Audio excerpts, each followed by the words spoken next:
नमस्कार, मैं हूं सोनिया बहुत। आप देख रहे हैं न्यूज टुडे इंडिया। लाइव तस्वीरें इस वक्त आप देख रहे हैं न्यूज टुडे इंडिया पर पुंडरी से, और हमारे साथ जेजेपी के युवा नेता मौजूद है राजू पाई, जिन्होंने हाल ही में वर्तमान विधायक रणधीर सिंह गोलन पर बहुत सारे आरोप लगाए थे, और आरोप भी ऐसे नहीं, विद डॉक्यूमेंट इन्होंने आरोप लगाए थे। और आप अगर आरोप सुनेंगे आप खुद हैरान और परेशान हो जाएंगे, आखिर कौन से आरोप लगाए थे और किस चीज को लेकर लगाए थे।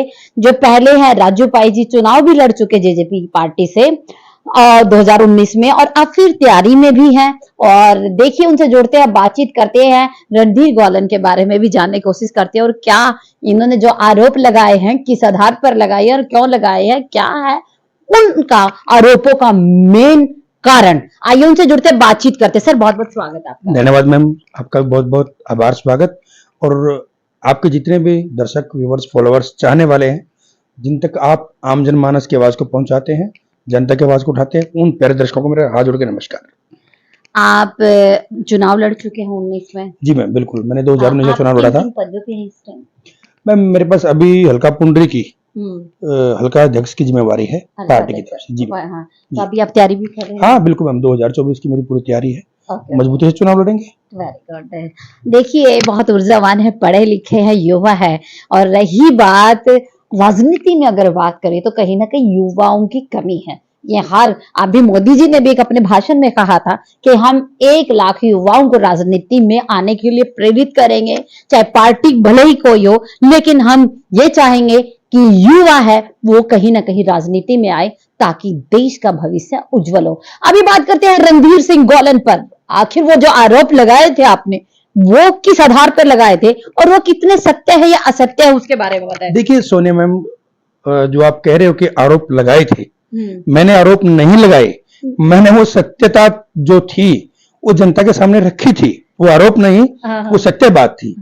एक व्यक्ति जिसको हल्के के लोग, आपने एक चीज बोली थी, हो सकता है रणधीर सिंह गोलन भी कहीं डीसी रेट पे नौकरी कर रहे हो। और बात करें तो मतलब उनका अगर बात करें फैमिली के बारे में, आपको अपने मुंह से ही बताना जो क्या क्या आपने वो डॉक्यूमेंट्स पेश किए। हाँ, मैं वही बता रहा हूँ कि जिस व्यक्ति को हल्के के लोगों ने इतना प्यार सत्कार देकर के विधानसभा भेजा था, और लोगों को ये था कि भाई हम इनके माध्यम से भाई हमें रोजगार मिलेंगे, हमें हल्के को कोई नई सौगात मिलेंगी, तो उनसे उम्मीद थी।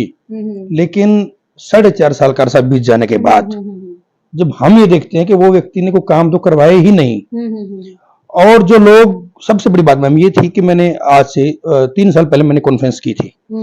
उस वक्त विधायक जी ने, जैसे ही ये विधायक बने, तो जो लोग हॉस्पिटल्स के अंदर, तहसील के अंदर या कुछ सोसाइटीज के अंदर, बीडीओ ऑफिस के अंदर, जो भी गवर्नमेंट ऑफिस के अंदर कार्यरत थे, जो 10-12 हजार रुपए की तनख्वाह में डीसी रेट पे लगाते, हाँ डीसी रेट पे जो लगते थे बच्चे, उनको इन्होंने हटाया। इन्होंने खुद हटाया जो डीसी रेट उनको आते ही उन्होंने हटाया, और अपने जो चाहने वाले थे उन लोगों को वहां पे एडजस्ट कर दिया।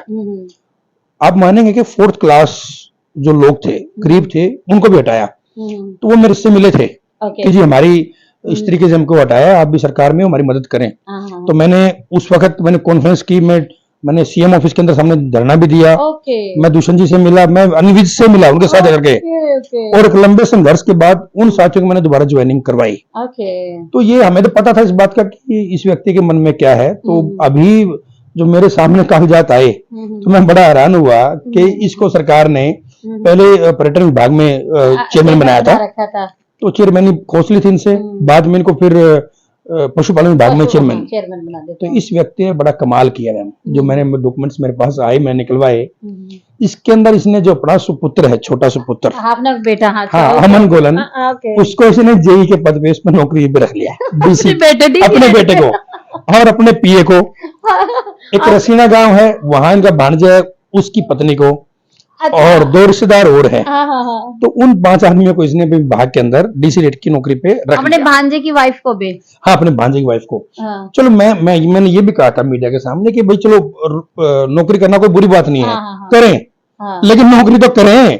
वो उन लोगों को यही नहीं पता कि पशुपालन विभाग का ऑफिस कहाँ है, पंचकुला में इनका कार्यालय कहाँ है, किस पोस्ट पे लगे हैं, ये लोग घर बैठे हैं। इनकी कौन अटेंडेंस लगाता था मुझे नहीं पता, अटेंडेंस लगती थी, इनके बिल बनते थे और इनकी जो सैलरी है उनके अकाउंट में आती थी।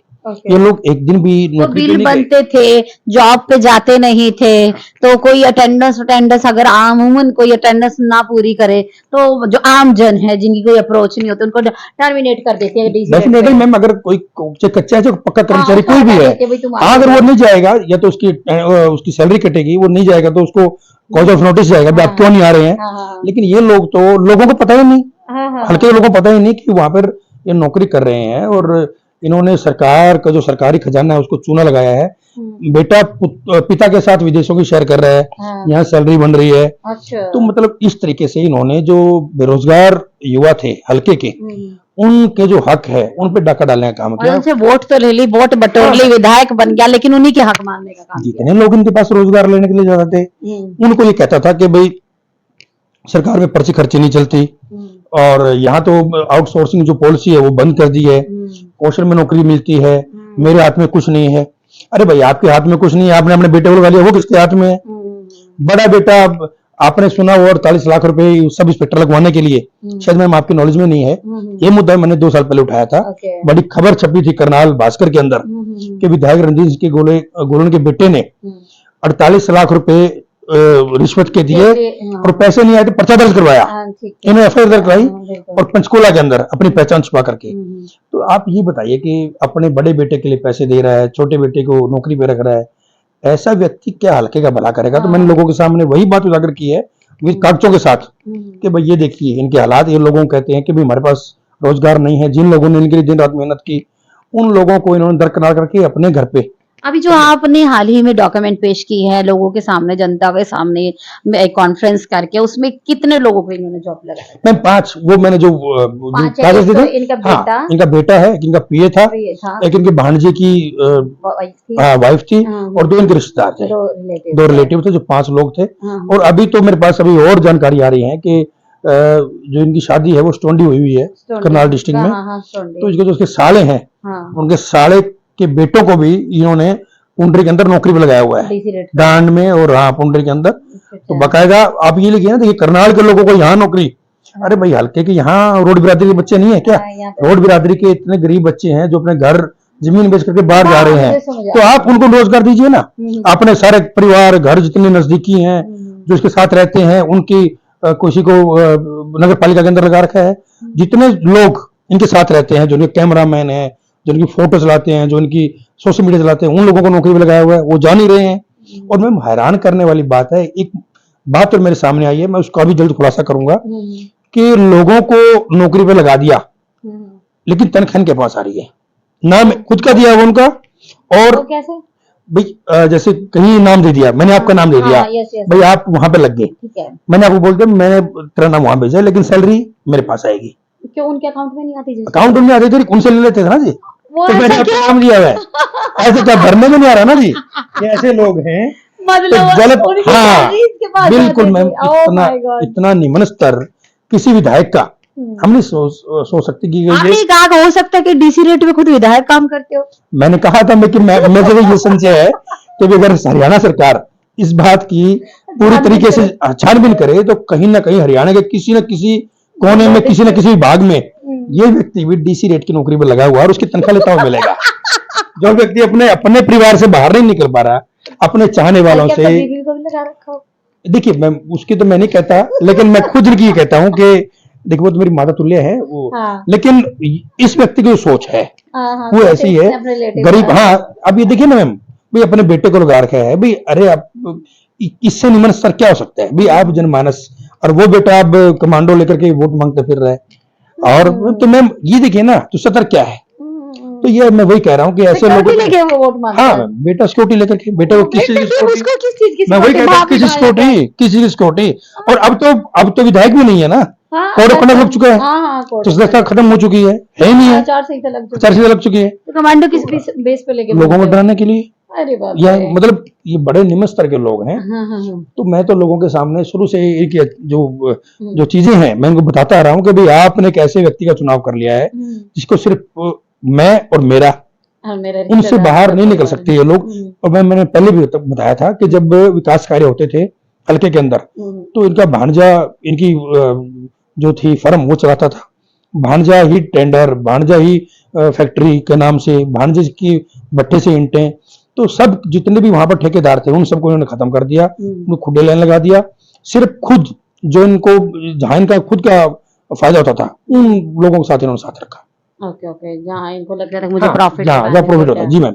हाँ, विश्वास पात्र है मेरे रिलेटिव, मैम विश्वास पात्र, तो आम जन भी विश्वास करके वोट देती है, लेकिन उनका तो इन्होंने कुछ भला नहीं किया। मैम वही तो कह रहा हूँ ना जी, आज तक के इतिहास में, पुंडरी के इतिहास में 40,000 वोट इसको मिले 36 बिरादरी के। लोगों को ये था कि भाई चार प्लान चुनाव लड़ा, हार गए। अच्छा, भाई, 4 बार ही हार, हाँ 4 बार हार चुके हैं, और लोगों के सामने अब की बार रो के बुरी तरह आपने देखी, रोए थे ये कि मेरी टिकट काट दी, मेरी बीजेपी को गाली अंदर से, झंडे फूंक दो। लोगों ने सोचा चलो यार बड़ी मेहनत कर रहा है, बना दो। हमारे भी ये था, लेकिन सरकार में चले गए थे बनने के मैम बाद। सबसे पहले समर्थन इस व्यक्ति ने दिया था। और अब चलो आप काम करवाएं, हम भी ये, हाँ हम काम करवाएं, लेकिन जो लाइन थी उस लाइन से आप हट करके अगर आप अपना घर भरने में लगोगे तो आप काम ही नहीं करोगे। इतना पैसा पुंडरी के लिए सरकार ने भेजा, उन पैसों का सबसे पहले ही आते आते जी 50% जो कमीशन चला जाता था, तो कहाँ विकास कार्य होगा?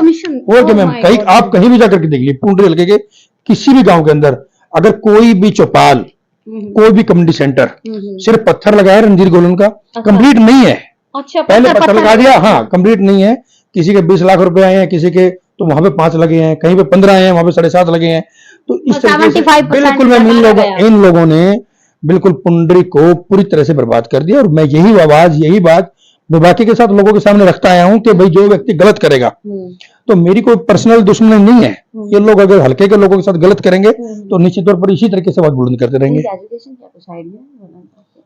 मैम मुझे तो लगता है कि शायद 10वीं या 12वीं पास है। 10वीं 12वीं। आपकी एजुकेशन क्या? आपकी एजुकेशन? मैं तो MA एंड MPhil MA कहाँ की स्टडी? पंजाब यूनिवर्सिटी से किया। वाह ग्रेट, काफी ऊर्जावान हो, पढ़े लिखे हो। लेकिन एक दुर्भाग्य की बात है कि इतना पढ़ा लिखा युवा आपके बीच में, आपके सामने है, आप इतने पढ़े अच्छे युवाओं का चयन क्यों नहीं कर पाते लोग, जो ऊर्जावान भी है और आपके राइट्स की बात भी करते हैं, और कहीं ना कहीं आप इमोशनल होकर ऐसे बंदे का चयन करते हैं जो आपका शोषण भी करते हैं, और बाद में आपको रियलाइज भी होता है कि शायद हमारा चुनाव गलत था, हमने किसी ऊर्जावान और एक युवा का, नहीं तो पढ़े लिखे एक आम वोटर से, आम जन को आप क्या कहना चाहोगे कि अभी दोबारा फिर आप मैदान में आ ही रहे हैं लगभग, तो पहले भी लड़ चुके, तो आम जन, आम वोटर, आम जो पुंडरी के लोग हैं उनको क्या कहना चाहिए? देखिए मैम, जो पुंडरी हल्के की जो तासीर है, जो मैंने पढ़ा, मैं चुनाव लड़ा, सरकार के अंदर हिस्सेदारी हमने की, मैंने पूरा प्रयास किया कि भी लोगों के,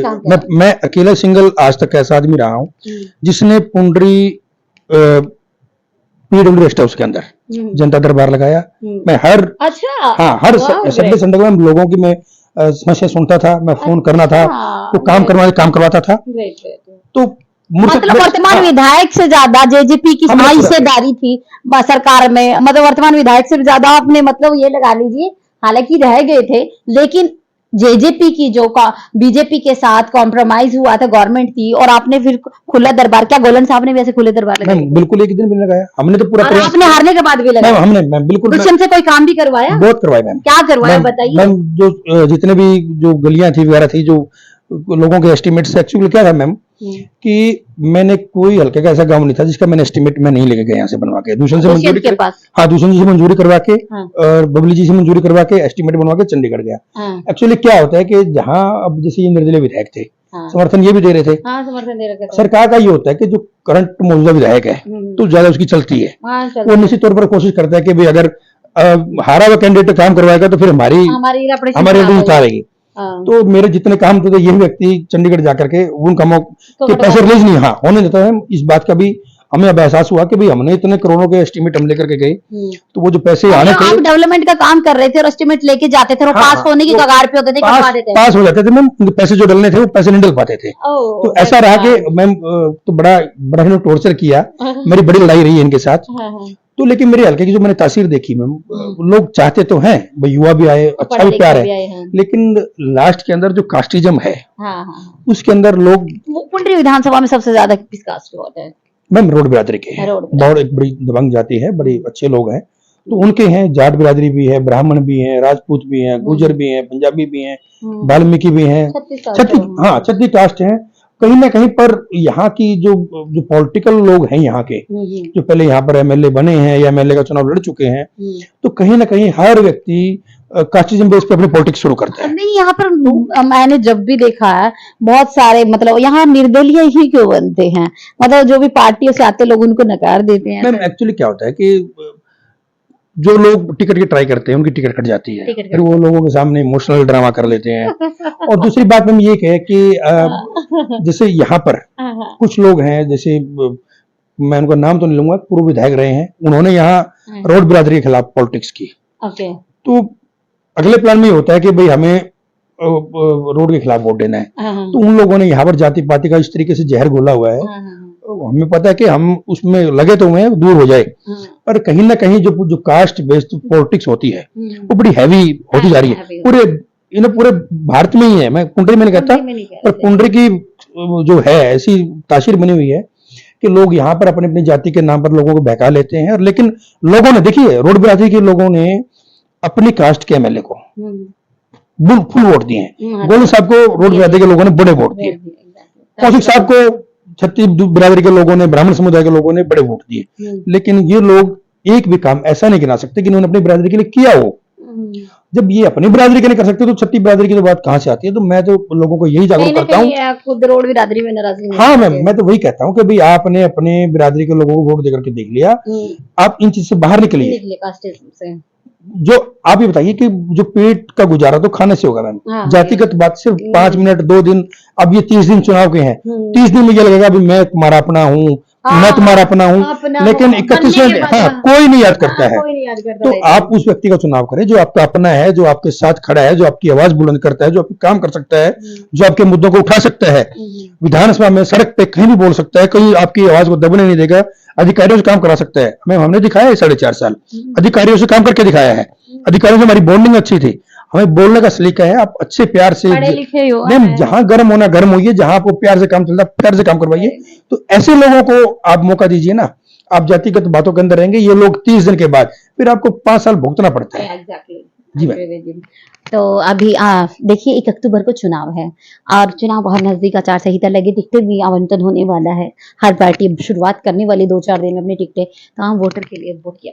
हाँ मैम बिल्कुल, मैं आपके माध्यम से जितने भी हमारे कुंडरी विधानसभा के जितने भी वोटर्स हैं उनसे मेरे हाथ जोड़ के यही निवेदन है कि भाई आप अच्छे का चुनाव करें, जो आपके साथ खड़ा मिले, जो आपकी समस्याओं को उठा सके, जो आपके सुख दुख में शामिल रहे, जो आपको कहीं भी दबने ना दे, आपको आगे बढ़ाए।